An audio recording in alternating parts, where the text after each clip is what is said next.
will be a reoccurring Climate Week event, so hosting an event specifically about how Bitcoin mining can be a part of renewable energy infrastructure and the things we're going to hear about today. So expect these to be reoccurring. Just to get a feel for the audience, how many people here come from primarily like an energy background? That's what you think about, that's the space that you work in. Okay, and then Bitcoin, how many people would categorize them as like a Bitcoin background? Half. Half and half? Okay. Are we live streaming yet? Yo, yeah, you're live. All right, we're It's live. live, baby. This is live. On the internet. So it might pick up questions that we asked. Of course, it'll pick up the panel. Now, the last question that I want to just ask to maybe set the scene and get the vibe before we jump in is, if I just say to you that Bitcoin mining could play a role in the renewable energy future, in the infrastructure, how many people would say that that makes sense? Raise your hand if to you that makes sense. Yes, I could see that. Is there anyone here who would categorize yourself as I'm undecided, but I'm open? Okay. Anyone here who's like, no, I don't see it. I'm here to learn, but I don't see it. It's okay. Okay. If at any point you decide you're in that camp and you want to make things spicy, you're welcome to do so. I think with that, I'm going to hand it over to Alex. Tell us a little bit about where we are, what this view is, and how special things are here. So this is the Golden Gate Bridge. You probably never heard of it. No one knows about it from San Francisco. No, thank you for coming here. I run Pursuit of Bitcoin, which is these walls and ceiling, and then just outside of each door here. We are the only Bitcoin co-working space. So we just opened up like 2 months ago. Max is a member, Austin's a member. We do awesome things day in and day out, and all that's dedicated to Bitcoin. Energy markets is something certainly Max is passionate about. There's obviously a ton of crossover with just using energy, what it means, and these guys are going to dive into that. Can't wait to hear more about what you guys say, what you're interested in. Some housekeeping, there are door codes for the restrooms. I wrote them here. There's a women's room out there, and you go down one floor, there's the men's room. It's always really, really fun to have to talk about every single time, but it is a pain, so I thought I'd mention it. If you want to get in touch, here's our email as well. We are hosting Lightning Developers tomorrow, which is a very Lightning-focused Bitcoin development group. We're doing a hackathon towards the end of May.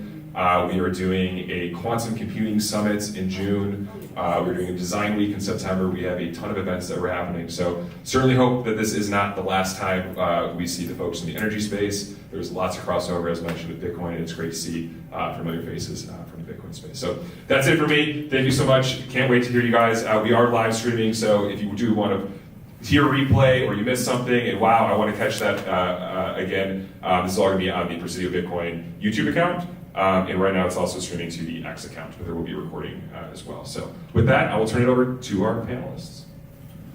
Here's an extra. Excellent.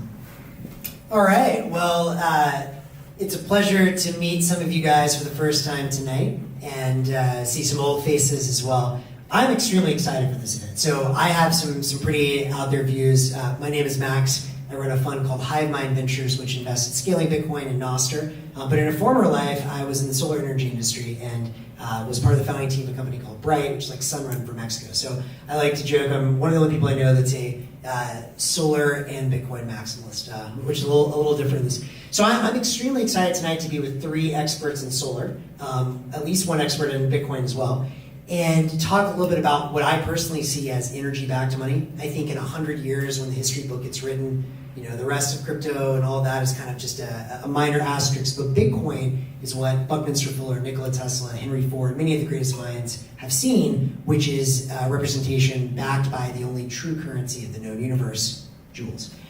So that's kind of my view on this, and I'm excited to nerd out on solar and energy with these 3 guys here tonight. So maybe to start, each of you guys could maybe just give a quick introduction, why you're here, what you're working on, and what you're excited about. Ali, yeah. Sounds good, I'll kick it off. I'm Ali Scheherazade, CEO of Terra Verde Energy and Optimized Infrastructure. I've been working in the energy space for the better part of 2 decades, last 15 in solar and solar-enabled solutions. My journey in Bitcoin heavily started in 2017 when I had this aha moment of Bitcoin as a flexible buyer of electricity, and we were starting to see the signs very clearly about solar value deflation. And once I saw that, I could not unsee it, and I've been active in the space, working to support projects and identify solutions of how we can utilize Bitcoin mining as a solution to unleash growth of solar, build more solar. As Max mentioned, I'm a maxi in solar, I'm also a maxi in Bitcoin. The promise of solar as the free source of electricity to create a type 1 civilization is very much something within our grasp. And there are challenges, there are headwinds. You would think building a business that uses free energy from the sky to convert that into revenue would be very easy, but it's actually quite challenging. And I see Bitcoin as a tool in the toolkit for us to help advance this mission. Adam Gerza. I am 15 years in solar and storage, so always got me by a little bit. We met like 14 years ago when we were both starting up our companies. It's true. Yeah. Very true. Last 10 years of my life I spent at a company, there's some folks in the room that know of us, Energy Tool Base, software tool in the space. We're well known for developers and financiers using our software to model the economics of solar and storage. So we used to go really deep on things like utility rate tariffs and net metering frameworks, and again, just kind of solving for avoided cost, how much the value of solar is based in a certain use case. So I just recently, a couple months ago, left day-to-day there after a 10-year run. I have no job at the moment. I'm on a year sabbatical. And then I also want to mention I'm a huge Bitcoin enthusiast, I guess. Maybe not a maxi. I'm like a 90-10 kind of guy. But boy, I've had just very deep conviction in this space for probably 5 or 6 years. 2019, I went really down the rabbit hole. I've had a irresponsible percentage of my net worth in it, and I hope to get deeper in this community. I've kind of been on the sidelines on the Bitcoin side. I used to do lots of speaking and publishing on the energy side, and I hope to kind of get deeper on the Bitcoin side. So Sweet. And maybe by the end of tonight, you'll be back in the game with Bitcoin and solar. So. Andrew Krause. I'm the CEO of a company called Northern Pacific Power. A little different than these guys. We're a tech-enabled contractor, so we work with homeowners in Sonoma, Napa, and Marin to put solar on their home and generally make plans to electrify to use that solar. So in a way, electrification, I guess, competes with Bitcoin as an end-use load, heating water, cooling air, charging cars. We'll talk about that more tonight. And then I think maybe more interesting to this group is I'm also a designer in residence at UC San Diego. We're part of a project called Agile Electrification, about 150 leading thinkers, probably lots of Bitcoin enthusiasts there. And what we're doing is we're creating models of homes that are essentially digital twins of real homes in the North Bay.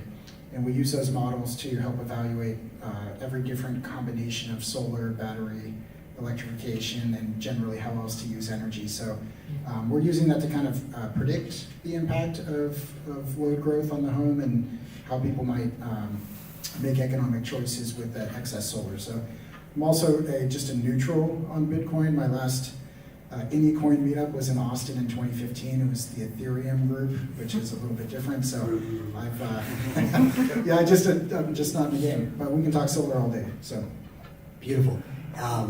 I would love to talk solar all day. So I'm super excited. There's a lot of different ways we could take this. Given that everyone on the panel has a deep background in solar, maybe let's start there, just high level, what's happening in solar. So quick show of hands in the audience, and there's a lot of energy people. Who here is tracking the cost of solar, understands what the levelized cost of energy is? Okay. So for just a bit of context, this is something I've been nerding out about for about a decade, watching very closely. There is a learning curve, which is very similar to something like Moore's Law, which basically states for the doubling of cumulative capacity, i.e. the doubling of the amount of solar panels put out there, there's a more or less fixed rate, the levelized cost of energy, the end cost of power declines. And that's been, depending on who you ask, I thought like 20% of the time, looks like it's been more like 40% some 10 years later. Similarly, lithium-ion batteries are on a similar cost curve, but maybe something like a 20 to 25% learning rate, but being deployed faster. So that's a bit of the context. My big question to you guys is, first and foremost, where are we in terms of solar plus storage being able to replace all kinds of stable power, whether that's coal, nat gas, and obviously there's a lot of nuance with peaker plants, et cetera. Is that something that's very, very close? Is that 5 years off? I feel like it's always 5 to 10 years off. Where are we in that curve? Sorry? Okay. So as a pure metric of calculation of what is the levelized cost of electricity from solar, which is a metric that is now, I would say, it has aged. There was a time, an era where it made sense for us to use that to promote solar. I remember those days, circa 2008-9, when we were trying to have solar LCOE, levelized cost of electricity, be lower than coal, than natural gas. And once we hit those milestones, we were like, yes, solar is here, we've made it, and we've now continued going down. And that metric as a North Star was great for back then, when grid penetration of solar was nothing, it was zero, and there was room for solar to grow and take load away or generation away from other large-scale power generation sources. Meanwhile, other trends are happening, like operating a coal plant has gotten more and more expensive for a variety of reasons. So coal plants are shutting down, new generations coming online. So the story of is solar as a source of energy, how's it doing? It's substantially cheaper than anything else. It should be free, and it will be free at some point. Just the cost of panels have been so low. And this is on the macro scale. Micro, you look at stuff that happens in every country, different tariffs, different taxes, costs go up, labor costs are different. Like solar install in the US on resi costs 3 times as much as it does in Australia. It makes no sense. It's a global commodity, it's off the shelf, same manufacturing line. Somehow it costs 3x in the US than it does in Australia. That's a different story. I would say as a source of power, the question that we need to be asking now going forward is, who is solar for? I think the big article headlines that might be in big publications about solar will replace all of natural gas or all of coal or all of nuclear is largely overblown because of variability and supply mix that we need to have on the grid. And in some ways, solar by itself is actually its own worst enemy. In the presentation, which we'll do shortly to set the whole stage, we'll talk about solar value deflation, where how the anti-network effect of solar hurts itself in a way that other technologies don't quite do that. Because of the time variability. Solar produces when the sun shines and in locations where solar resource is great. And there's only so much of that you can put on the grid. So while it is the cheapest source of energy generation, from a reliability perspective, in order to meet, let's say, a stable grid, it does have headwinds that we have to unlock. Can I add to that? So LCOE, again, a helpful metric. I would add capacity factors that counterbalance to this. So you can think of, our ability to produce energy has come down on a curve, and that is mostly learning curves in manufacturing settings and vertical supply chain. What hasn't really come down equally is, in order for that solar to have value, it needs to be installed somewhere. And installing it somewhere, what we call soft costs, is more of a mass customization problem that we haven't really tamed yet. Every home shows up differently, people have different loads, they use energy at different times. And so in our study of homes in the North Bay, we saw that the installed LCOE range from, call it 10 to 12 cents. And when you add storage, which gives you a higher capacity factor, which you can think about as the ratio of basically buyers for that energy to the total production annually. And again, if it's not bought, it's not valuable. It's kind of the concept here. Went from 14 to 16 cents. So we're seeing 10 to 12 cents just to generate the power, 14 to 16 cents LCOE to generate and use the power. And the key thing to keep in mind is a new metric, which we call self-consumption.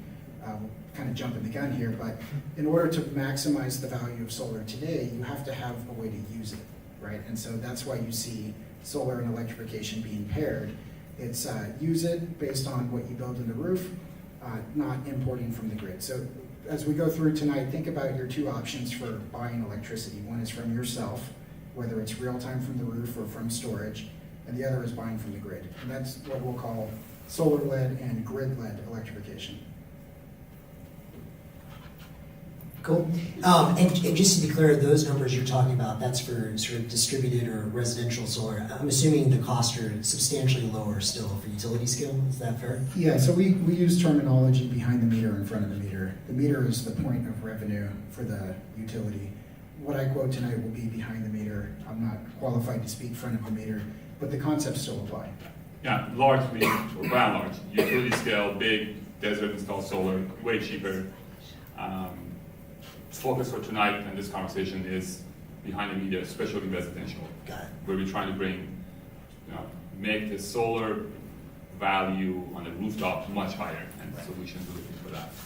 And just for context, we'll focus more on the residential, but just so people maybe have some sort of ballpark, at least, the numbers, they may be a bit outdated now, but from what I've been seeing for some of these utility scale projects, we're talking the order of 1, 2, 3, 4 cents a kilowatt hour in some cases, depending on where you are, how much sun. To give you guys context, for something like natural gas or nuclear, we're still talking 7, 8, 9 cents a kilowatt hour, something like that. So just to give you a sense, solar is radically cheaper already if you're at utility scale and coming down for distributed as well. And if you compare that with batteries, which are coming down their own cost curve, the dream, the holy grail is that one day, could we get 2 cents or 3 cents a kilowatt hour for solar plus storage? And just, I guess, to wrap this thought, do you guys think that's achievable? We're missing the entire transmission and distribution argument, which Yes. is you can build 2 or 3 cent power in the desert, but if it can't get to an end use load, it has no buyer. And getting it to the end use load has 2 major challenges. One is that building infrastructure in this country is near impossible. And 2 is that it's all rate-based. So the utilities are incentivized to build that, and they get the return on equity for that capital outlay. So have cheap solar in the desert at your own risk, your bills will go up. Yeah, there is a sort of deeper cut conversation here, which is essentially utilizing on-site generation, rooftop generation, on-site load management to essentially arbitrage this monopolistic approach to power distribution.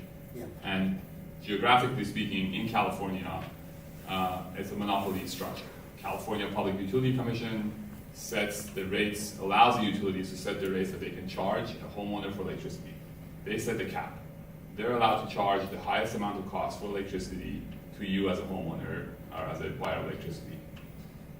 Technology can enable us to arbitrage that, to create value by producing power that's much cheaper as opposed to buying that from the utility with all the rate bases that Andrew just talked about. So to bring it back to the residential point, so just to sort of summarize what we're talking about here, obviously there's a demand for more and more electricity, the cost of solar is falling, the cost of storage is falling, and yet at the same time, to your point, transmission and distribution is expensive, and not getting any cheaper, in fact it's getting more expensive. So another option that we have in the over-electrification of everything is to overbuild the amount of solar. The more solar you build, this is pretty obvious, but the economies of scale make it cheaper. The levelized cost comes down. So, there are obviously many different tools, and I don't want to sort of lead the witness here tonight into where we're going to go with this, but how do you guys think about the possibilities for oversizing solar to bring that cost down? One way is if you have a battery. Another way might be an electric vehicle. Another way might be something like, I don't know, a home miner. I'll jump in. On the last question, I agree with everything that was said, and on the cost side, everything's coming down. Large scale, front of the meter, absolutely true, both on a dollar per watt install basis and on an LCOE basis, how you're quoting it. Absolutely also true, unequivocally, behind the meter, in a residential setting, in a commercial industrial setting. Install costs are coming down, LCOE costs are coming down, and the cost curve probably persists. On the solar side, it's getting more mature, so it's flattening. But keep playing it forward, of course, costs keep coming down. On the next question, I think Ollie's slide deck, probably because there's so much setup and context. Yeah. Did you want to do the slide deck first? Yeah, I would think that be good context? this is probably a good segue to do sort of a background of the thesis, just present that, and then we'll just jump into discussions, conversation, and Cool. also maybe we didn't share this. This is open conversation, so if folks want to jump in and ask questions, just do it. Yeah, but please, at any point. Last year, our best questions just came from the audience. So I'm going to run, there we go. For a moment I thought I couldn't spell Bitcoin. I was like, oh, God. This would be embarrassing. Wrong venue. the wrong menu, right? Ethereum, oh shit. Okay, can folks see, there's a lot of lighting here, is this visible Oh, enough? you guys are in the way. Yeah. Oh, maybe, Very inside. yeah. Let's see, how can I position myself best here? So I sit here, can you guys see the screen? Yes. Okay. All right, so the conversation, you all can hear me okay, I don't need this. We're good. Okay. Unless you need it for the recording. Oh, do we need, you're good. Do we need this for recording or? Oh, you're good, It you're wouldn't good. hurt. Yeah. So unlocking solar-led electrification with Bitcoin mining, theme of tonight. Solar-led is actually a phrase that Andrew has been making popular, which I love. It has inherently a lot of the meaning and intentions we are trying to set that we should be setting in the industry. So I applaud him for that. Here's some backdoor reality check on what's happening in California. Electricity costs in California are skyrocketing. I don't know how long you all have lived in the state. I've been here, this is now year 15 for me, and just residential rates, commercial rates, industrial is just going up and up. It used to be at the rate of 3 to 5% historically, going back like 30 plus years, and then it's just started to climb up a lot faster. For all of my clients on the my Terra Verde business side, who I serve a lot of public agencies, municipalities, cities, since pre-COVID to now, we have their bills have nearly doubled. The single biggest line item on their budgets, and they're all public, you can go see it. When they plan their budgets for the next fiscal year, they have 3% cost increase for insurance, 5% for this, 4% for that, 12% for electricity, 14% for electricity. Like those are the numbers they're dealing with, and it is, in some ways, driving, it's a little bit not obvious yet, but it's driving energy poverty in California. Like there are people that are falling off because they cannot actually afford the electricity bill. There are special programs for folks of that group that we're trying to fund, but for everybody else who's trying to do something in California, produce water, keep schools running, the cost to actually operate them with electricity is starting to hurt, and it's a top concern. Number 3 biggest issue that we're grappling with. Why is that? Why is California cost expensive? Yeah. Boy, that's a Sorry. How long do we answer? yeah.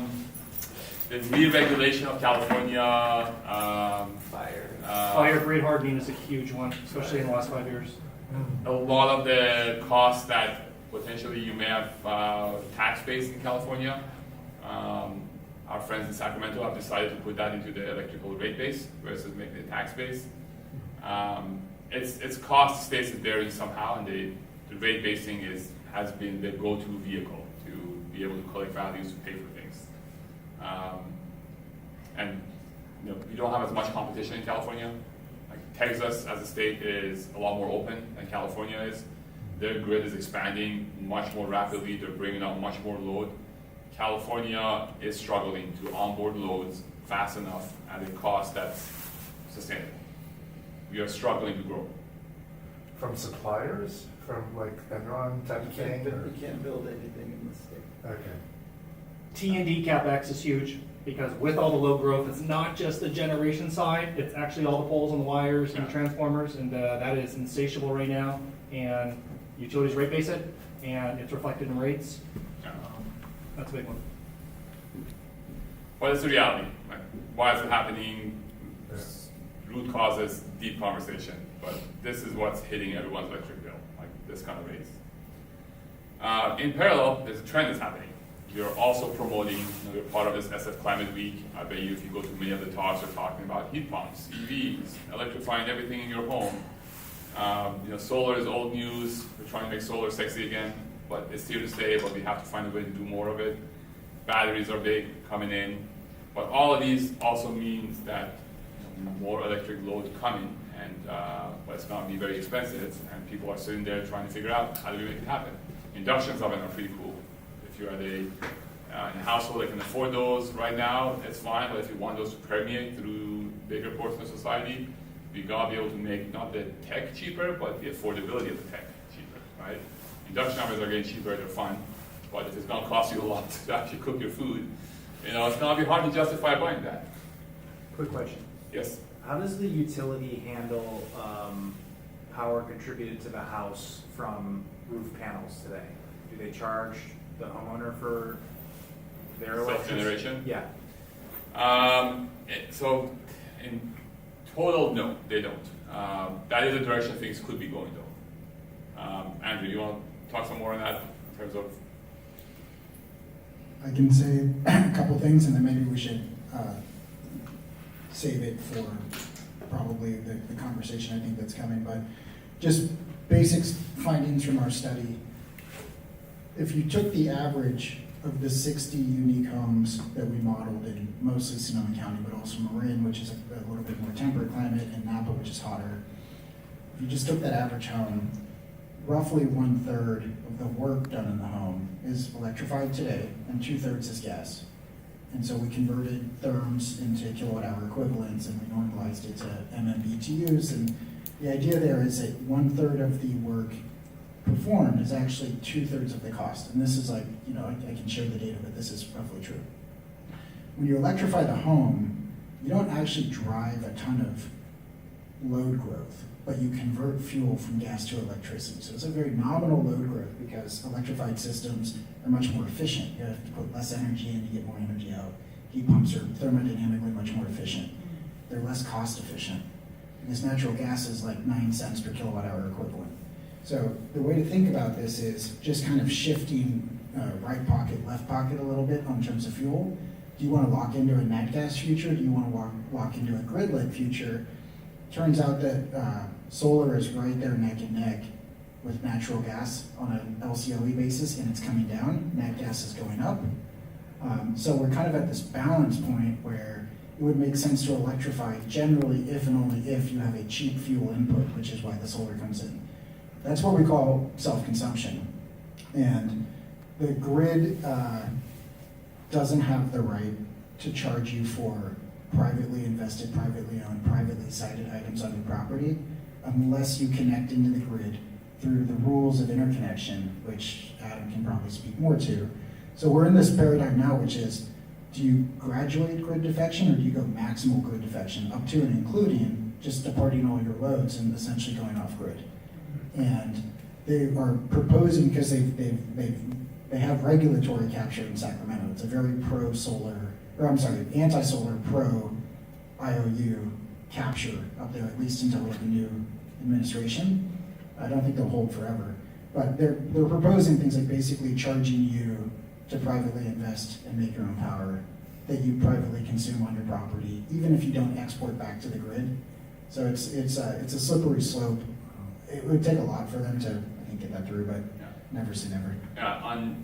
So far in California, we have been successful to avoid what Andrew mentioned, departing load charges for solar, because the utilities wanted that. They said, oh, you want to put solar and generate your own power? Well, you're not buying that much power from me, so you owe me some money. We've been able to avoid that by lobbying for it, pushing for it. Although the CCAs pay the parking load. That's another deep cut. Yes, They there are. call that a power charging difference Yeah. adjustment, and that is a one-time amortization of when they left. Yeah. So if regionally a group comes together and say, hey, we want to go supply our own power, we don't want to buy it from the utilities, they can form what's called a CCA, Community Choice Aggregator. And then they have to actually pay the utilities some money for taking customers away from them. They have to do that. Self-generation, solar, behind the meter, so far we're good. But I would not be surprised if that sort of charges get levied on for solar going forward. I think that's very much possible. These are made up rules. There is as all rules are. Yeah, exactly. Yeah, besides physics, everything else is made up. There's a very interesting thread, though, between the narrative of solar and narrative of Bitcoin, which is enabling self-empowerment, it's distributed, it's permissionless. Technically, there's not a lot that's preventing you from actually having solar panels that you can plug into your wall, that you can utilize the power and offset your own usage. Like, solar should be a microwave. In other countries, they actually have this. They call it balcony solar. It's pretty big in Germany. Utah, I think, just passed a law that's enabling balcony solar is the name of it. You can literally hang a solar panel off your balcony, plug it into your socket. There's electrical code requirements for power control. Why can't you do it here? Rules. Rigid. I mean, How would they even know? that's a very good question. People can do it. If you're good enough and you want to rejigger your electrical and bring that in, you totally can. Or just have a single appliance on? Yeah. Okay. And part of the conversation, which we'll get to actually, is I believe, I don't know if my fellow panelists support this or not, feel free to differentiate or differ, but I think future of solar is going to be behind loads. It's going to be masked from the grid, masked from actual AC connection. Most of the loads in the household, actually, you can serve with DC power. Sure. The whole notion that we get DC power from solar panels, convert it to AC, plug it in, and then reroute the power It's power more back. efficient if you go direct. We're living the inertia of the Tesla Edison fight from 100 years ago, and solar has had to adopt the AC, utilization because that's how power gets moved around. That's how you account for it. But technically, most loads are DC. Solar is DC, so we just got to cut the middle part and put solar behind And loads. save We the don't. transformation cost. Yeah. One day. So here's the problem statement of this is the solar duck curve that you may all have heard about, or maybe it's new to you, but it's sort of the paradox of solar. We want solar, it's great, we can deploy it. Yes, it's been heavily incentivized, but solar is kind of its own problem because we all produce solar at the same time, the same sun, same time, same place. And that causes this sort of net curve. And the green curve is what the actual usage is across California. This is from a slide deck I did in December of, 2 years ago. But same story holds. And then the purple curve is the net curve, it's the post-solar curve. So in the middle of the day, solar in California has been really good at gutting out all of our usage. And if you pull this curve from like a spring day, for example, where it's cool and lots of solar, we actually go negative. And in California, there's a chart I should have put on here, the curtailment of solar. Like we've been starting from 2012, slowly forcing solar power plants to curtail and stop producing power because they can't go anywhere. That's the thing with electricity. It has to get used the moment it's produced. You can't store electricity unless you have big battery scale support, which we haven't had. We're getting more of this. So we're getting some support because of batteries, but we're not nearly anywhere close to putting solar everywhere in California on every rooftop. You fly over any city, you still see most rooftops are without solar. And for us to actually solve that and put more solar on, we gotta figure out a way to self-consume. Sending that to the grid can't happen, won't happen, it should not happen. No amount of policy will help us put solar onto the grid anymore. We're done. In the sort of conference talks that we go to for clients here in California, one thing I share is that California's grid does not need any more solar. You gotta stop talking about this. We need solar as consumers. Like businesses need it, homes need it. It's a great source of generation, but we can't rely on the grid to be buying our excess power. That's just not gonna happen anymore. So that's the problem we're dealing with right now, which really comes down to this sort of cause and effect discussion, which is the growth of solar suffers from this anti-network effect, right? The more solar we do just for sake of solar, it's going to hurt it. Every existing solar plant will be valued less because of another one getting built next to it. Once you get above that grid penetration, where you start to have export excess of power, it's all gone.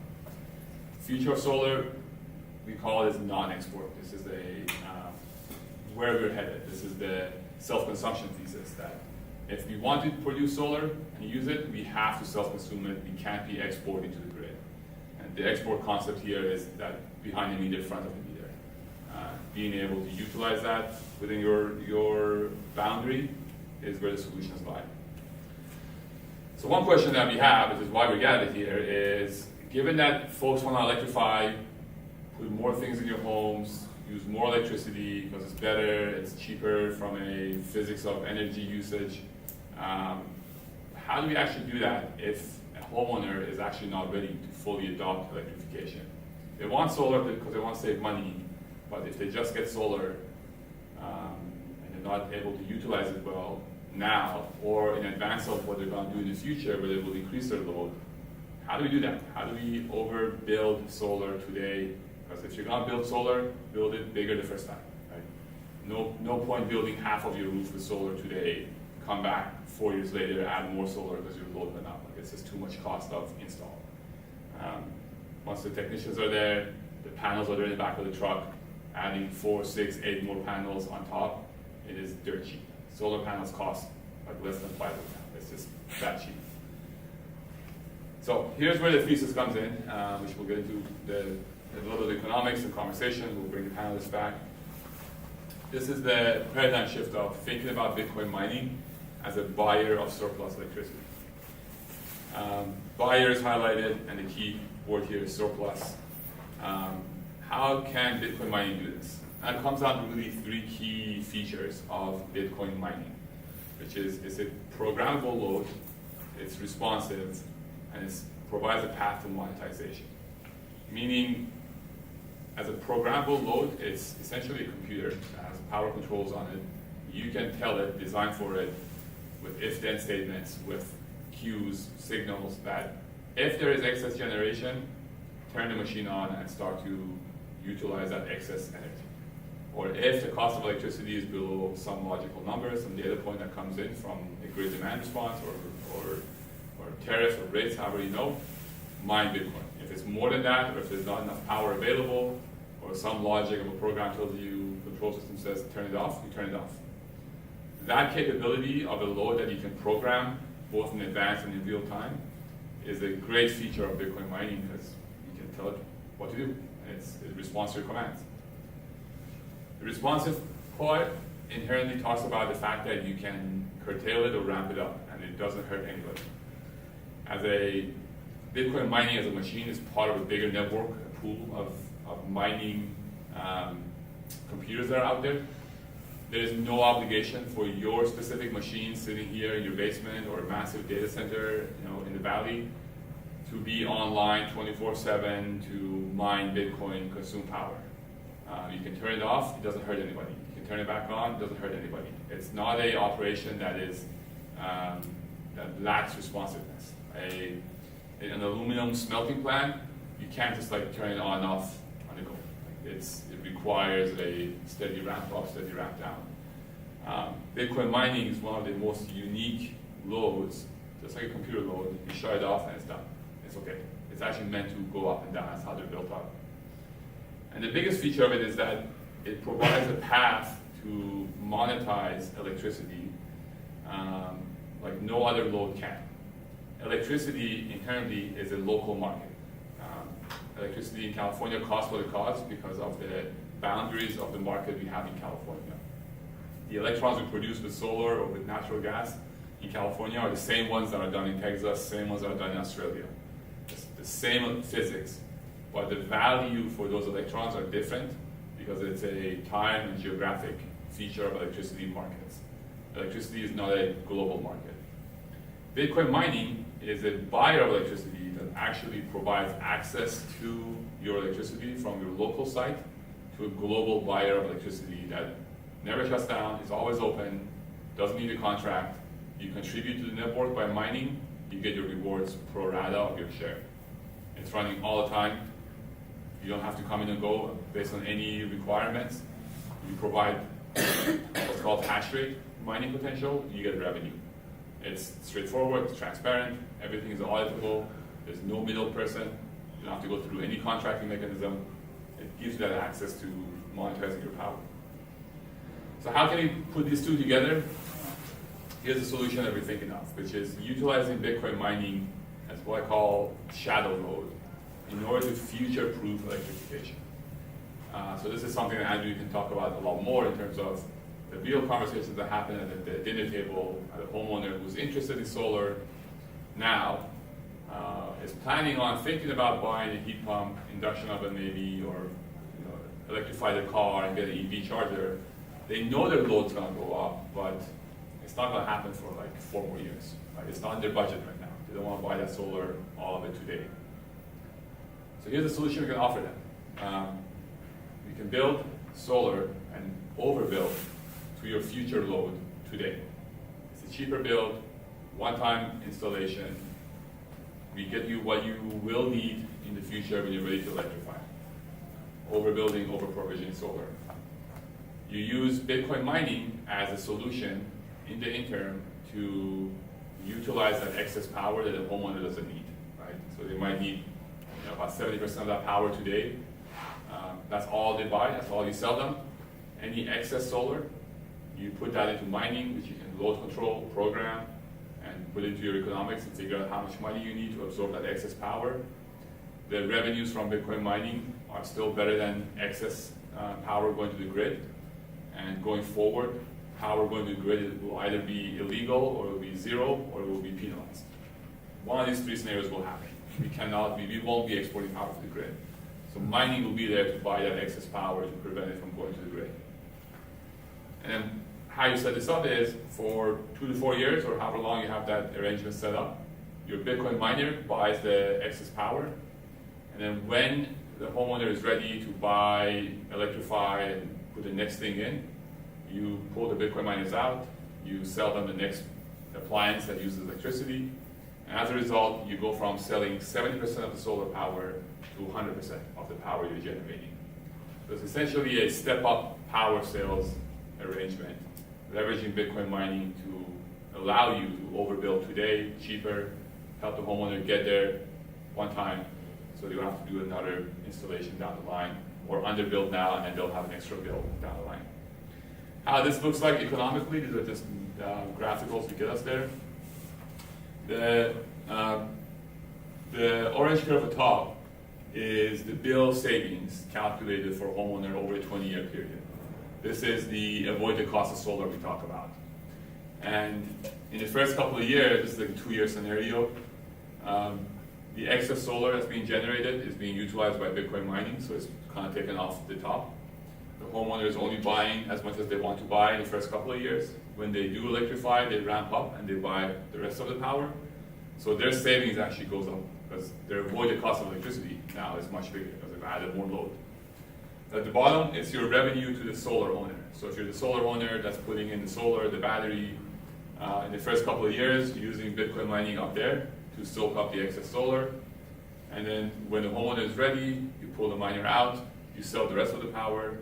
So inherently, as the solar owner, you get a lot more revenue than you otherwise would have. And the areas in the curve, which are the dashed sections, so the area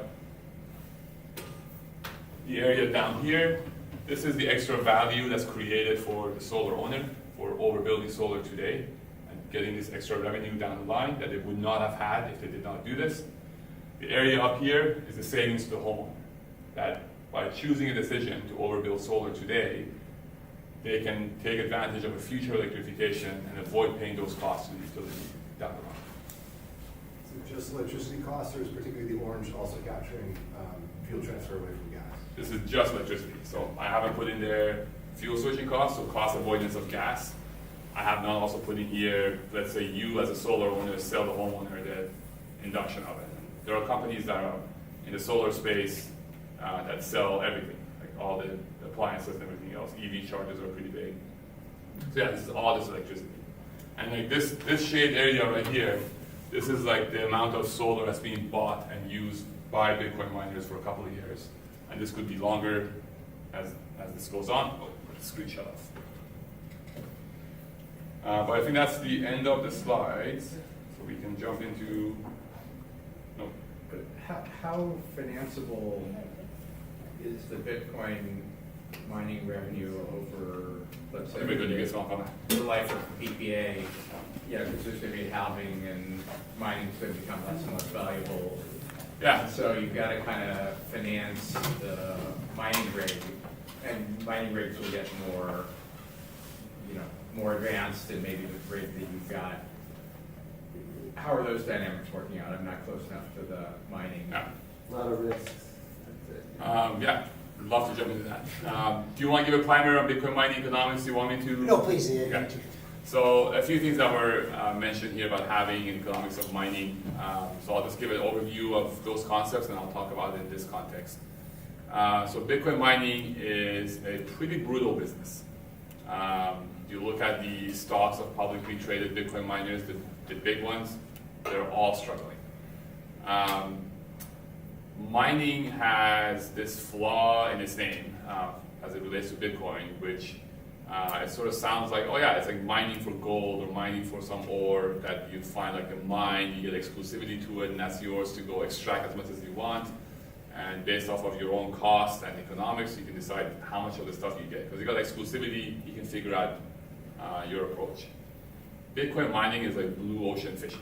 Anybody's allowed, there's no rules, and because of its inherent distributed nature of it, and it's a technology first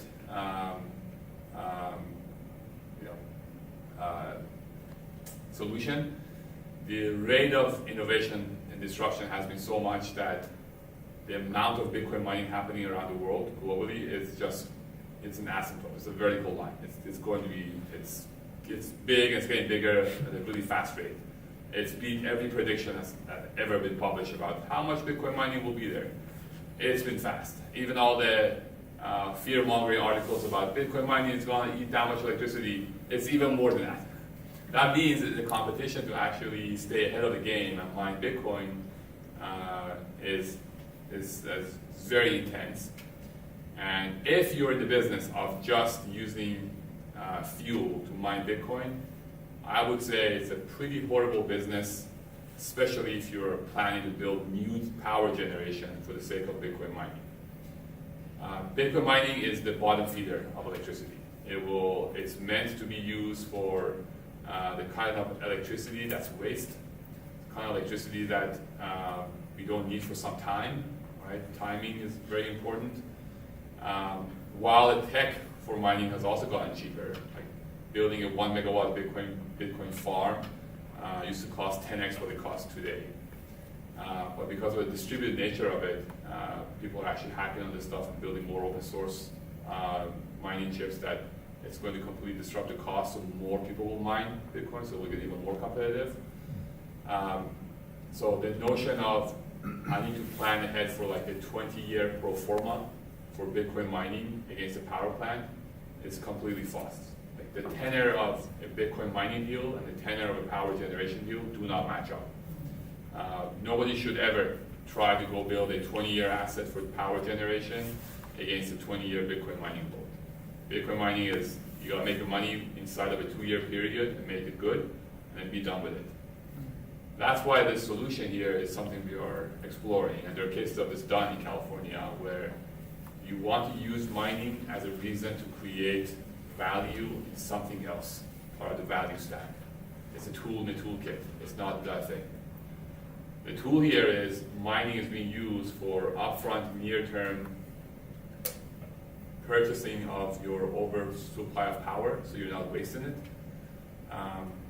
Make some money with it, store it in Bitcoin, monetize it in USD, however you want, it's your business.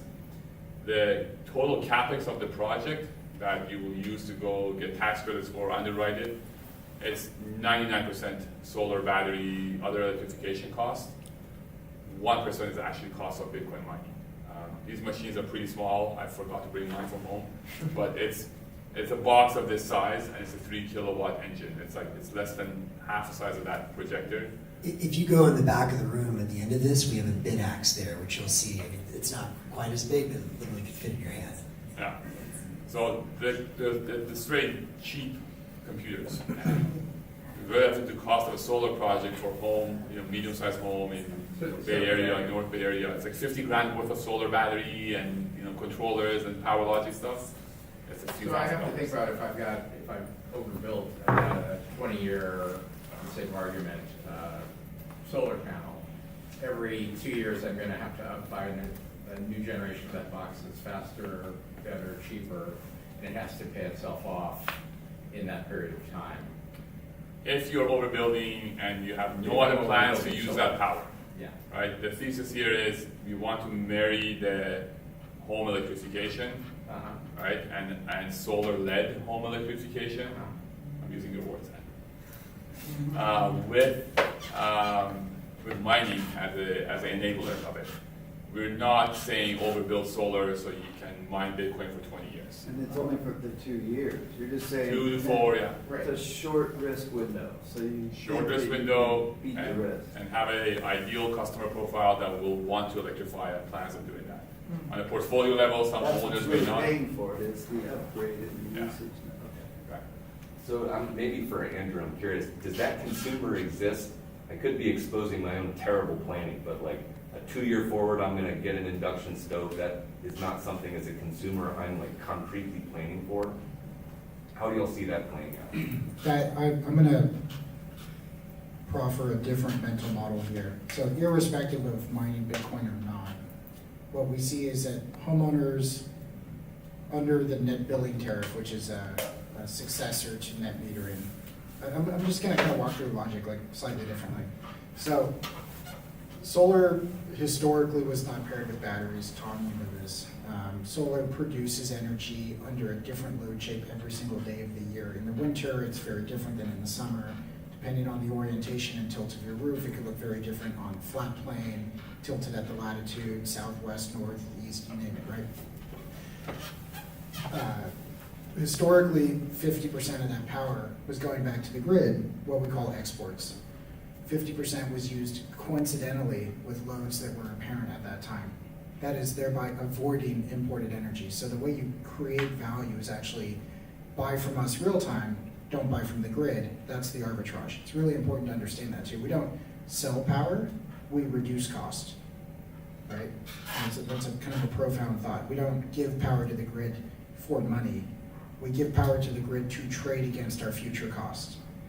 Okay, under net billing, it's different. And this is a little bit fundamental. Under net billing, you send exports to the grid, and Adam can talk to this better than anybody probably in the industry, and it trues up monthly against your bills. And there are time periods where, depending on the amount of storage you have, you still have excess exports. Do you just curtail and don't send them back? Do you put them into a battery? Well, the battery fills up.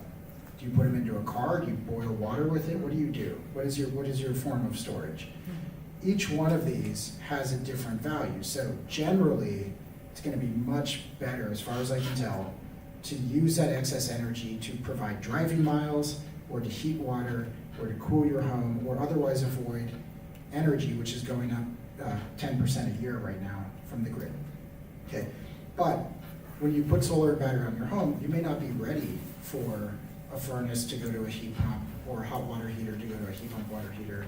These things have natural cycles. You might still be amortizing a 3 or 4 or 5 year old furnace, and it has expected useful life and warranty left. So there's two things going on. There's a incentive from the roof that if you were just perfectly rational, you would say, I now have a bunch of 10-cent power. At what point would it break even for me to just throw the good furnace out, put the heat pump in? These things come into and out of the money over time. For instance, government rebates might put you in the money. When they go away, you might be out of the money. Some advancement in technology around heat pumps that make them cheaper, better, faster might put you in the money. But if you can't install it on your home, you might be back out of the money. So really, I would say that this is like a buffer, almost, is how I would think about it, to say, if you're in between upgrades, if you can't find a better use of the power during these hours, if your battery's full and you got nothing to do with it, mine some Bitcoin. And it's almost like a byproduct at that point. And to your point, I don't think consumers think about this stuff at all, except for maybe this group. I do think that what consumers are getting pitched, that we have found they are not interested in, but the entire industry is buzzing about, is the concept of a virtual power plant. A virtual power plant basically looks like similar. Rent your excess capacity to the grid when the grid needs help. Do it with all your other neighbors. Aggregate up to some realistic value, and you'll get like a token payment for that, right? So we've seen $30 to $400 a year in value, and it's totally a nuisance. You're generally renting at the time when you most need that big investment that you made. Like, we're going to shut your power down. Let us drain your battery down to 30%. Yeah. So, and most consumers that we talk to, they just don't want to help the grid. They would pay to penalize the grid. They would pay to penalize PG. So You're fighting PG&E. you couldn't pay them enough. So I think, you know, I don't know anything about the unit economics of this, but if you could make between 6 and 8 cents per kilowatt hour flexibly in the periods between upgrades or usage, you know, I think it could be interesting.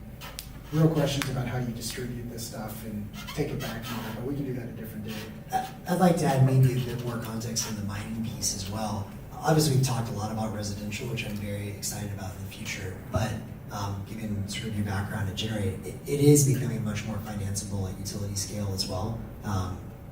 Not to build new projects like Ali was saying, but one of the companies I work with is called Satoshi Energy, and they focus on basically finding, for years now, stranded wind assets or increasingly solar assets in ERCOT, and basically coming in and saying we're able to monetize your excess load, and that's been extremely successful. The other thing that I would say is the market, whether it's utility scale or distributed, is becoming much more financeable in that we're finally starting to see basically markets emerge around this stuff. So for the longest time, you know, your option was, okay, I mine Bitcoin, I take this Bitcoin, now what the hell do I do with it? Well, things that are changing, one is we have the Lightning Network now, which is a real-time settlement layer. So as I was explaining earlier, this is a much deeper conversation, but one of my sort of personal theses on Bitcoin is that it's the TCP/IP layer for value. And in the same way that there is no multiple TCP/IPs, it's scaled in layers, that's what's happening here. So my view has always been, you know, all these other crypto ecosystems, you know, for example, Dogecoin or Litecoin, they said, oh, we're gonna do payments really fast. Well, no, you need the energy-backed base, that's Bitcoin. And now with the Lightning Network, a layer on top of it, which you can think of as almost, maybe SMTP is a better male sort of analogy here. I can send you little pieces of Bitcoin, final settlement at the speed of light. And so what that allows you to do is do things like real-time settlement. Real-time settlement lowers the credit risk, right? Because now all of a sudden I'm not financing these crazy, as you said, cypherpunk cowboys that are out here doing Bitcoin stuff, but instead I can get settled up literally second by second or, you know, every 15-minute increments. So that's important. We're also starting to see the development of hash rate marketplaces. And so to your point, I think this is very important. I haven't checked the numbers here recently, Ali, you may have better numbers here, but it's important to remember that just because the amount of Bitcoin gets halved every year, that's only one of the inputs, right? Like, if you watch what happens to Bitcoin over time, it's dollar per hash rate that's very interesting. And, you know, dollar goes up, right? If you're crazy and you think the whole global monetary system is moving to Bitcoin, like I do, then you know, it's pretty damn interesting dollar per hash rate, right? And so what happens then is you start to see more complex, and because Bitcoin's programmable, you know, futures markets, all kinds of derivative products are just in their nascency in terms of getting developed. So it's going to be heavily financeable, I would say. I'll just add in terms of revenue streams just to think about. So the pure liquidation of you get Bitcoin, convert to US dollar is like layer one conversation. The bigger actual value add here is in at the portfolio level. So don't think about one homeowner, think about 1,000 homes in the portfolio. If in that portfolio, 80% of those homes convert to this model, then you've had the ability to build a much bigger solar project, much higher IRR. It will vary per project, but as a portfolio, you get about a 15% boost on the IRR, which starts to be meaningful. 1,000 homes, 50 grand a home, do the math, right? That's where we start to move capital to do these kind of things at a much more rapid scale. And that's the problem we're trying to unlock, right? This is SS Climate Week, decarbonization, power generation, why we're here to talk about this. And the rate of solar installations, Tom, you're representing one of the largest distributors in the nation. 50% drop in home installations in California since the tariff changed. Not the tax, not the import tariff, but like the electricity net energy metering tariff.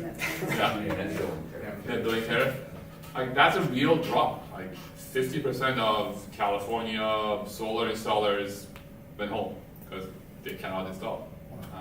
Yes, question. So would this balance out that loss for consumers on net energy metering, in the sense that those who did not get the under NEM can the mining support their solar project on their roof? Mining will not replace dollar for dollar net energy metering. Net energy metering was great for what it was to help us get a lot more build out done, get the industry matured up. But the baseline comparison that electricity exported to the grid should have the same value as self-consumption is false going forward. It's been false for probably 7 to 8 years. But for those who are trying For to those- cover the cost of putting solar on the roof, Yeah.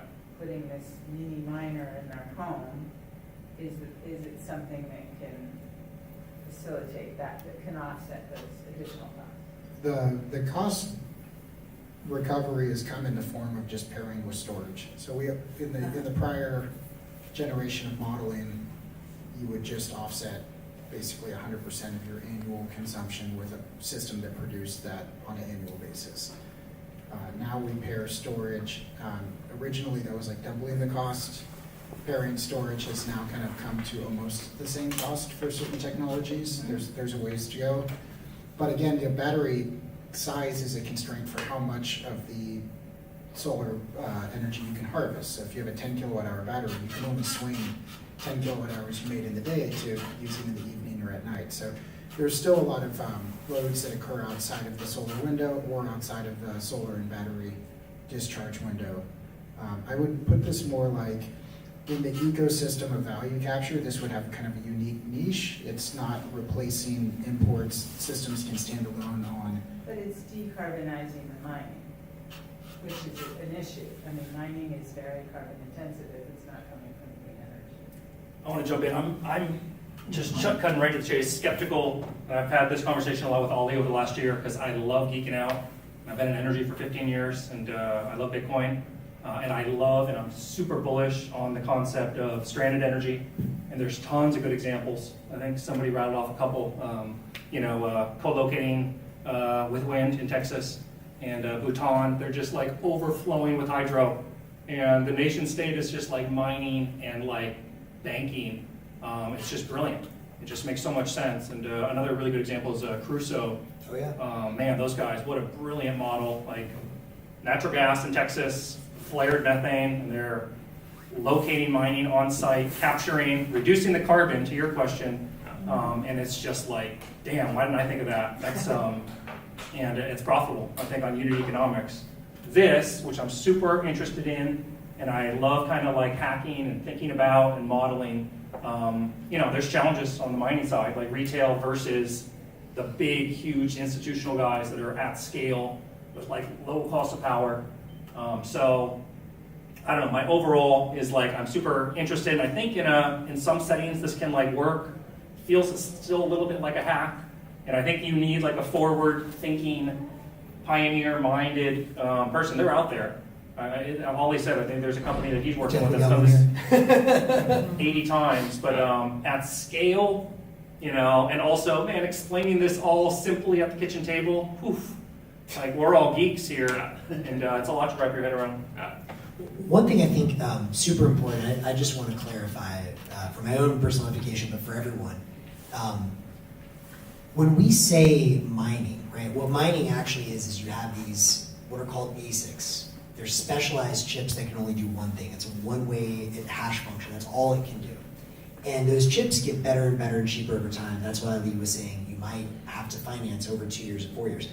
However, to be clear, when I first started modeling some of this stuff, and it's been a while, but one of the assumptions is, if you radically overbuild solar and you need 90% plus high uptime, then you need the latest generation, new, expensive ASICs. However, if you're literally just using it as overbuilt for a giant bottom feeder, then one other way to model is with the fully depreciated miners from 5-6 years ago, which are basically free because they're fully depreciated.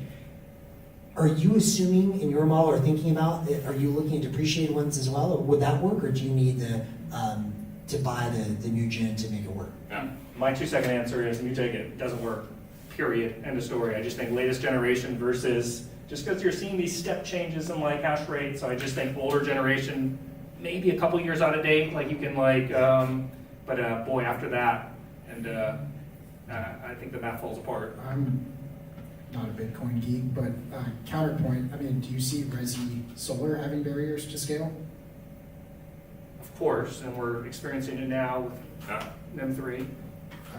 So, I mean, if we just piggybacked a miner as duct tape to every battery that we already roll out there, I mean, is that what, I'm curious what the The barrier to economics. scale would be outside of the traditional barriers to scale for resi solar. I like it conceptually. This whole idea and all these vision, I'm absolutely like a I've been believer. working on Atom for some time.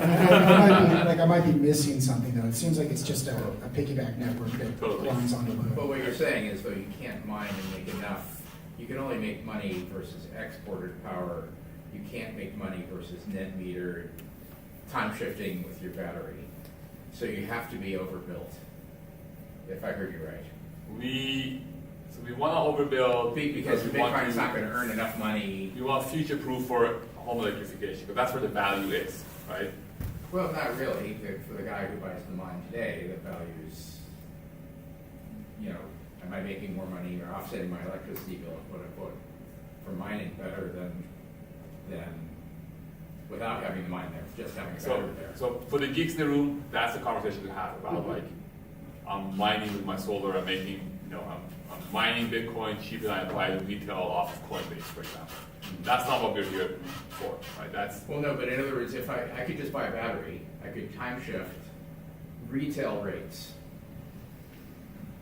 If I mine, can I also earn retail rates, quote unquote, retail rates from my mining? I think the idea is, and this is where it does make sense, so like that midday, bottom of the duck curve, value inflation of solar, and that is so real. So I could mine. You're mining away those exports. At 1 o'clock or 2 That's o'clock. exactly right. so like Well, You at can- off you peak, can- because I can I'm on show a you- retail tariff. At off peak, I can mine and I can make more than my retail tariff. These are not actually competitive use cases though, because batteries fill up pretty quick and then you're still exporting. Yeah. So let me show you, like after this, the profile of my home, which is currently overproducing power by 180%. We're fully electrified. Right, what I'm saying, so you have to be overproducing. Absolutely, This- retail, Yes. bill This like, doesn't work. in a million years, like, yeah, that's, but yes, that Doesn't free, work unless stranded you're energy, overproducing. that's really the nut of it all. And think about it, right? There's so many hands up. This is good. I love this. The overproducing, that's the key word for overbuilding, which is moving more capital.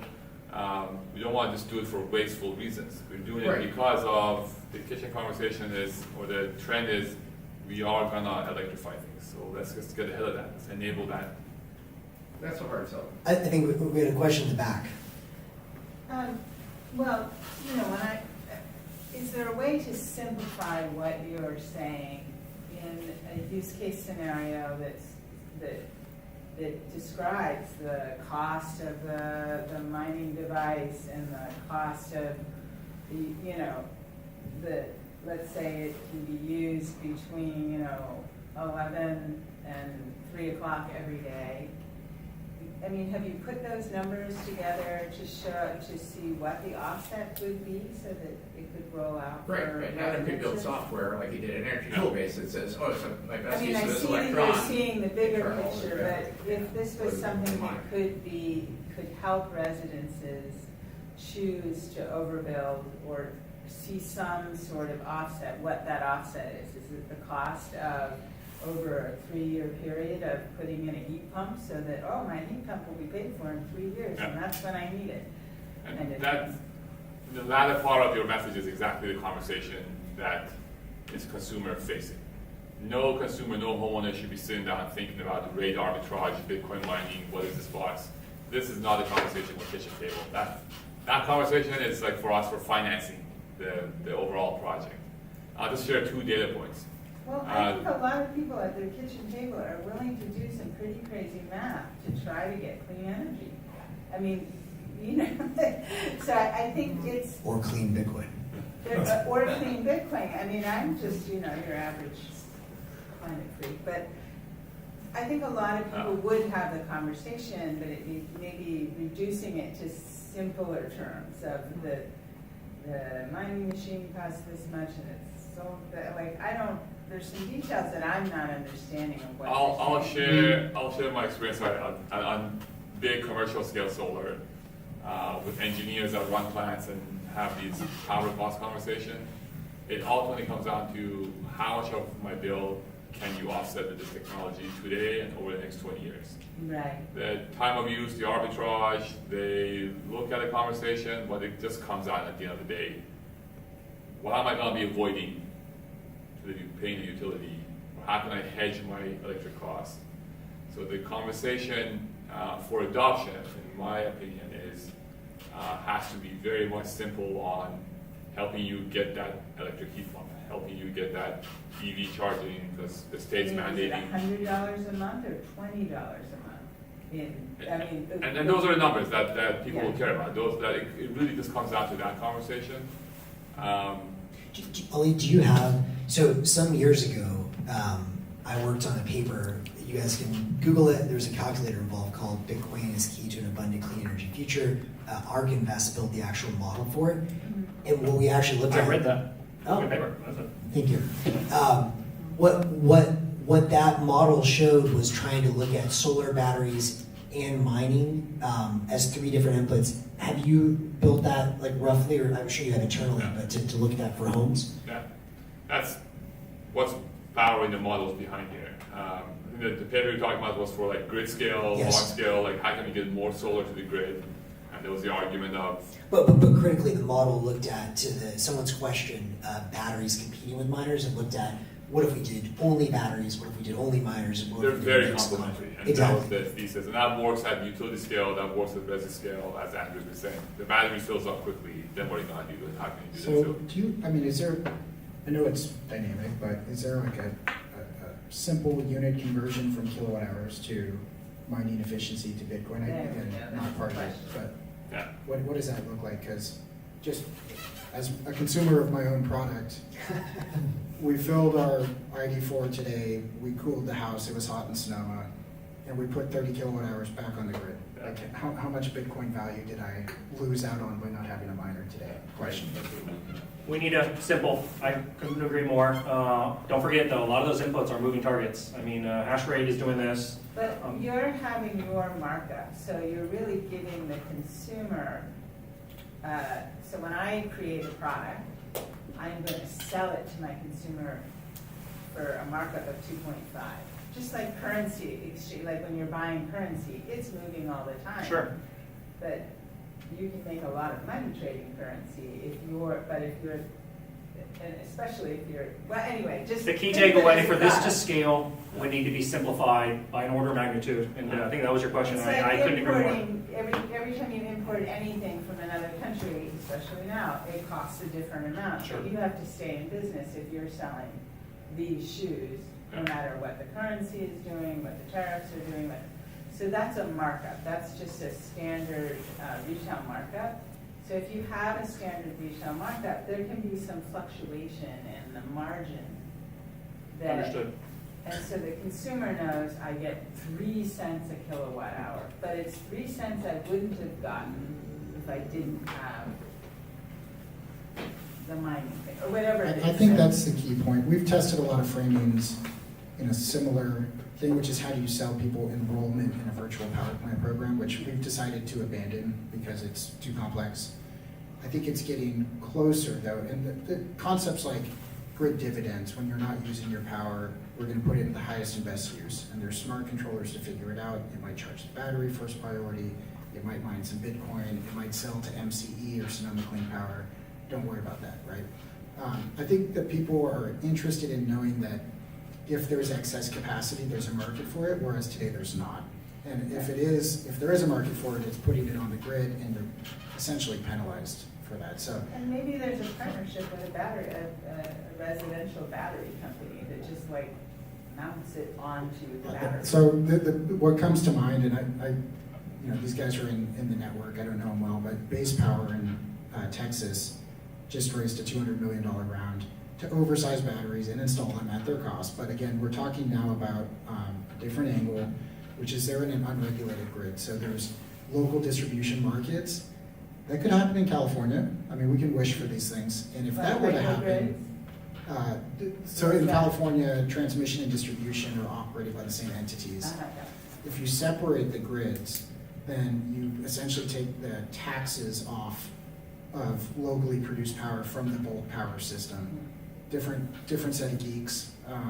But distribution grids open up free exchange of retail electricity, and it gets very valuable. So base power's thesis, which I think is becoming more normal, is, hey, we're gonna pay for the batteries, we're gonna oversize them by 20 to 40%.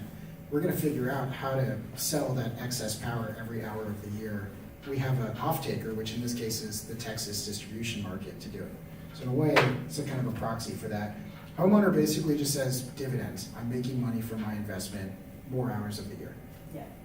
And if you think about it, in a way, what Bitcoin mining is, it's another tool like the batteries. So if you think about what is the grid, that allows for temporal arbitrage, batteries, sorry, for physical or distance arbitrage, batteries, temporal. Bitcoin is also both temporal and potentially geographic at an international and global scale as well. So I would be very curious to see, I don't know if you guys end up open sourcing one of these calculators or something, but just to see roughly those numbers, I think that would be really, really interesting. But yeah, so I actually have some concrete numbers to share. So there are numerous mining calculators online. So I just checked. Based on today's price, like 1 kilowatt of electricity in 1 hour, you can convert it into roughly like 16.6 cents when you're mining Dogecoin and Litecoin.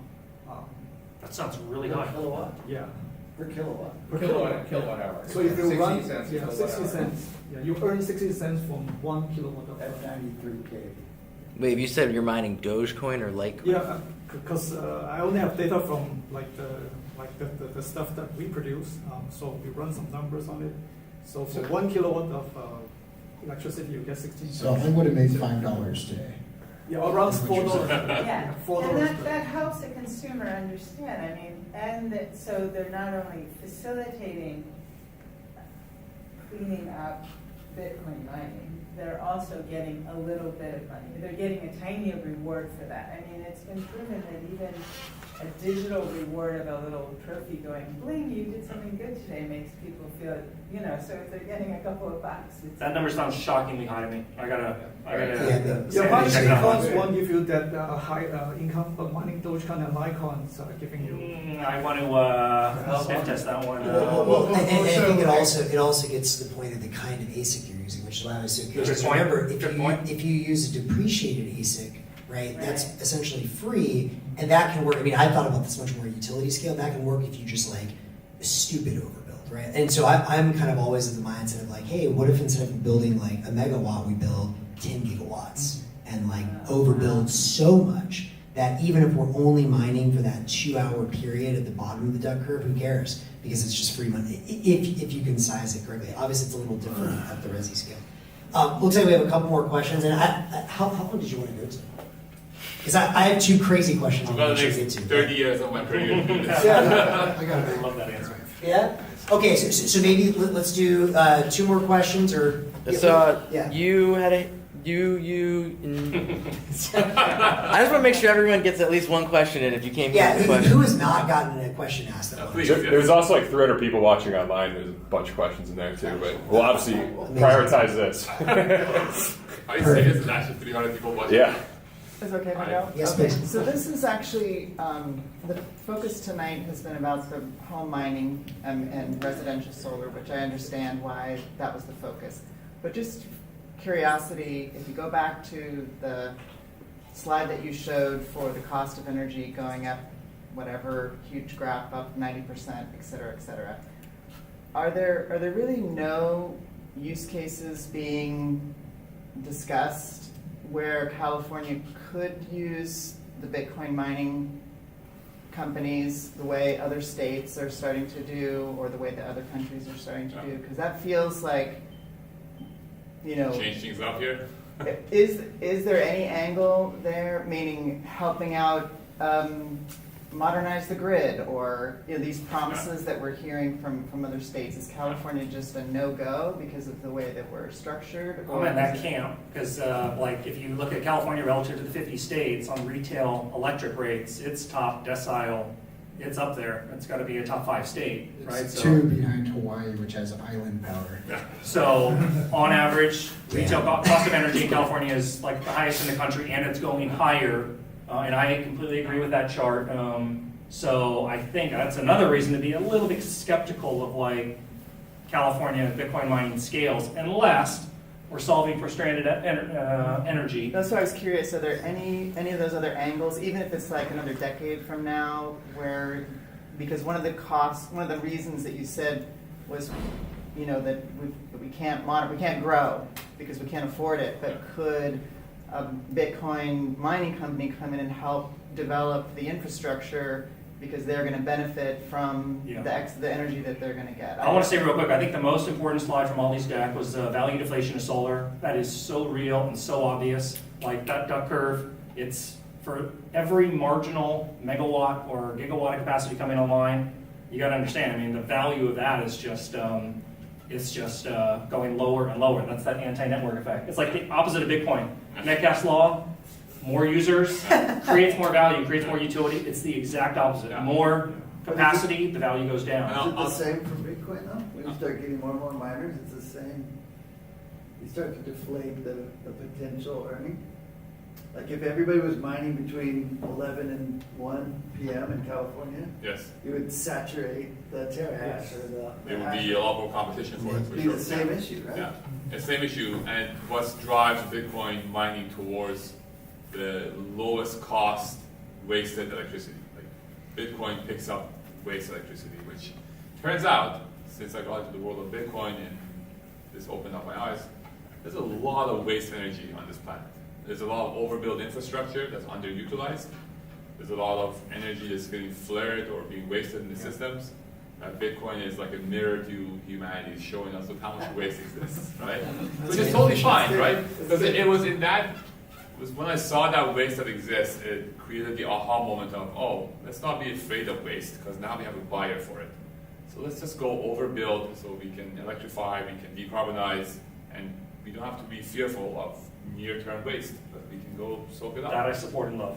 Okay, that's dead on Is money. it the Plus same one. for AI? Does AI need energy? So like that is, if it's all right, maybe that's the one I want to end on, because I have, that's my big crazy question. One thing that I would just maybe add to this, and my penultimate crazy question is related to this. Ultimately, to simplify everything we're talking about, electricity or anything in the world gets cheaper when you allow free markets to thrive. Full stop. Free markets, cheap. That's why Texas is cheap, free markets. Now, you ask, is California a no-go? Obviously, I'm way less, familiar on the residential side. However, there are ways that you could, in theory, facilitate free markets, right? One way, and this is something I've been thinking about, and I'm not sure if you've done the modeling on this as well, is I've gotten, I think I mentioned, I binge read the blog from Casey Hannemer recently from Terraform Industries and was just blown away. If you want to read something that makes you bullish on solar, read that blog. And his whole thesis is if you radically overbuild solar to create, synthetic biofuels or synthetic hydrocarbons, but you build so big, it's not like a megawatt, it's like 10 gigawatts. Again, even if you're only producing during the middle of the day, it's very, very cheap.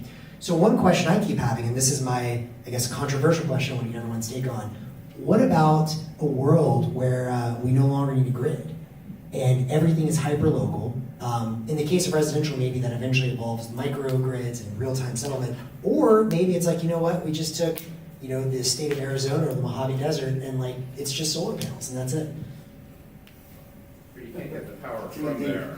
Well, Christopher Smith, who has SunTrain, he's at 9-0.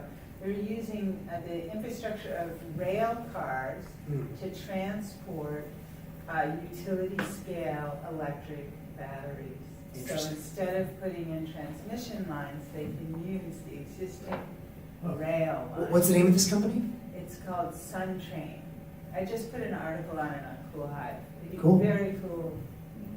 Very cool. I think the best work on this has been done by a former market architect at CAISO named Lorenzo Christoph. He's at RMI and other places. the reality is we'll probably not get away from the bulk power system for some time. The key feature of electricity is that it's instantaneous, so it needs to be, you need to balance supply and demand. And so load imbalance markets and other things are popping up.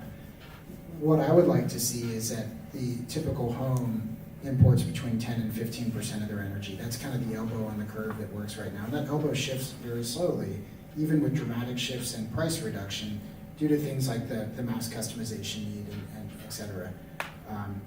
I would add one more point.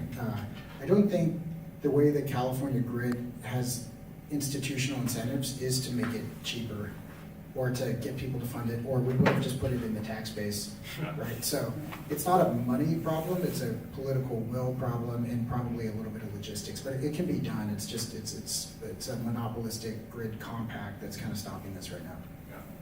I mean, if I was Gavin Newsom, I would work with my appointed commissioners at CPUC and capture this near-term opportunity we have, which we are, I'm pretty sure, curtailing, wasting enough solar and wind to power Sacramento for a whole year. We could actually just mine that ourselves in the state and get the revenues that's globally available, put that back into our reserves, or hold the Bitcoin reserve, since we are in the Bitcoin workspace. But we're not doing that because of all the reasons why California is not doing that. If I wanted to put a Bitcoin miner and just soak up excess solar in the middle of the day, I would have to go to the utilities as the first right of refusal to sell the power. So all the T&D charges, everything is added, so we can't compete. Talk to any large-scale Bitcoin miners, some that started in California, they'll tell you, and I've asked this question point blank from people at Riot, one of the biggest miners, why are you not in California? They don't even, we will never go to California. There's so much more opportunity in the rest of the world, Texas, other countries, and the competition is global. Everybody's getting after it. California is missing out.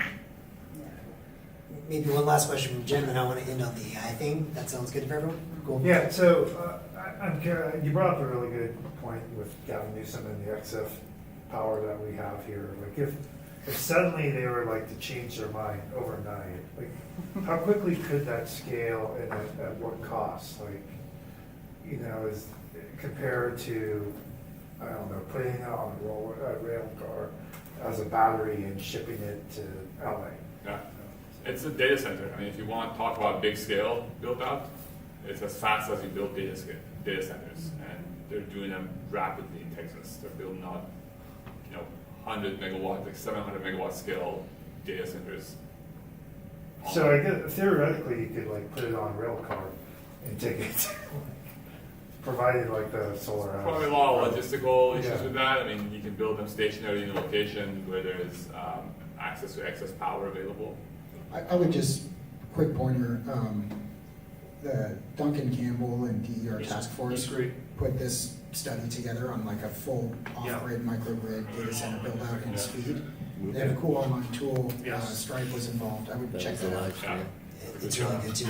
And that's a perfect transition point. I think it's off-grid AI or something like that. I also been playing quite a bit with that. And I think this is a great transition to like the giant sort of, elephant in the room, or at least in the city of San Francisco, which is AI. It's very interesting, on the one hand, for a while, Bitcoin was demonized for using a lot more energy. I would just say, if you have that belief, I think people in the back, definitely check out that paper, Bitcoin is Key to an Abundant Clean Energy Future. We try and sort of demystify a lot of that. Also, it's a much more efficient system than Visa, the banking system, potentially the US Navy and military is securing it. But that's sort of beside the point. What is very interesting is a lot of those criticisms have gone down as data center usage, particularly AI usage, is just going, literally, if at least mining is going vertical, I don't even know what you would call this, right? Literally a straight line up. And what's also interesting is, you almost have these two different competing forces happening. On the one hand, hash rate is at an all-time high. On another hand, you see all these Bitcoin mining companies that are actually getting out of Bitcoin mining, which is very interesting, right? So you mentioned Crusoe. Crusoe is amazing. They just sold their Bitcoin mining. Right. They're no longer miners. They're full, cloud. You see Galaxy, which is literally was a crypto company, just sold their mining operation, Everyone's going full AI. Like literally, the demand for AI, right? It's insatiable. You've seen the headlines of Microsoft trying to bring old nuclear power plants, which I think is ridiculous. When you see how the off-grid solar can be much cheaper, but we'll see. So I guess my biggest question to you guys is, number one, how do you think about these two different markets developing, and is it zero sum? Obviously, both are growing. It does appear, at least in the short run, that AI is taking some of that sort of energy, literally and figuratively, away from mining. How do you see these two markets evolving? Yeah, I can, please. Super short answer, AI wins and is like, I mean, my God, the hyperscalers, like, with their balance sheets and their, just like inelasticity on price and time to power, Yes. that right now wins, and that's why you're seeing some, previously installed mining that shifts there. Yeah. No, look, from a market economics, AI is the most premium buyer of electricity. Yes, Bitcoin is the lowest buyer of electricity. good way to say it. From a, then there's a dichotomy that's like parallels to generation side. People like to conflate and we've made this mistake as a society that, you can take nuclear plants offline and solar and wind will replace it. No, they don't. New York tried this. What replaced the nuclear plants was gas power plants because, a high uptime load, high capacity generation like nuclear needs to be replaced with same thing. Solar and wind will not replace nuclear. Same thing, Bitcoin mining and AI will not compete. They're not the same category. So the power sources that power Bitcoin are not necessarily in competition with power sources that power AI. And that, once you start to unpack that, you will start to see, AI needs to do AI. We want AI. It's costs a lot of money. It's going to probably drive a lot of natural gas, hopefully some solar, but a lot of natural gas will be put behind AI, and we should do it. It's technology, we want it, it's valued highly. Bitcoin mining is there to enable soaking up the excess, the waste, and potentially be used as a way to power even more generation that we so want. Well said. Yeah. Are we there? Jim, looks Yeah, like I really want to make a comment here because last year when I was at this, I went out, I heard you guys talk, and then the guy was doing the flaring gas. I can't remember his name. Yeah, Yeah, he was saying, I remember him saying like, right now Bitcoin's a big buyer, next year it's going to be AI. So I wrote this giant blog about that, and so anyway, way of background me, I've been in computing for 30 years. Started out of college, like before the internet, seen all these changes. Like the minute DeepSeek came out, I started selling off my big tech because my old CTO, he's a little crazy, but was telling me he was running that on the Raspberry Pi. So even if the numbers are bullshit, that it's like 50% of what ChatGPT does, it's like a race, now it's suddenly a race to zero. And so I wrote a blog post, I'm starting to create videos. My thesis is like, partly like the big hash rate that you're seeing, some of that might be like power that was going to these data centers. Suddenly they're realizing, oh shit, man, we don't need as much power now for these AI data centers, and it's going back to Bitcoin basically. That's my crazy thought, and I'm telling anyone who will listen. And maybe one thing to end on, just to really also echo, Ali, your point on this. Short term, there is clearly somewhat of a zero-sum game here. I mean, Crusoe was in that business. Now they've exited. I mean, I guess they sold it to NYDIG, so it's still happening. But I think to your point, this is just accelerating the longer term, which is, I think, in the future, imagine a world once we have fully depreciated ASICs, and ASICs are so cheap. Every solar panel and inverter, every inverter in the world, just imagine has a tiny little ASIC built into it. That's the world we're headed to, and that's never going to compete with AI compute, right? Like that. The beauty of Bitcoin as the bottom feeder is that it's so responsive. It can go on, off. You can do it very briefly for a few seconds. You don't need it up for inference for X amount of time or for training. And so I do think in the long run they're going to be complementary. But in the short run, I mean, it's definitely true that AI is stealing the thunder a little bit. So cool. And on that note, I know we have some folks needing a long drive home, so maybe a big round of applause for our panel tonight.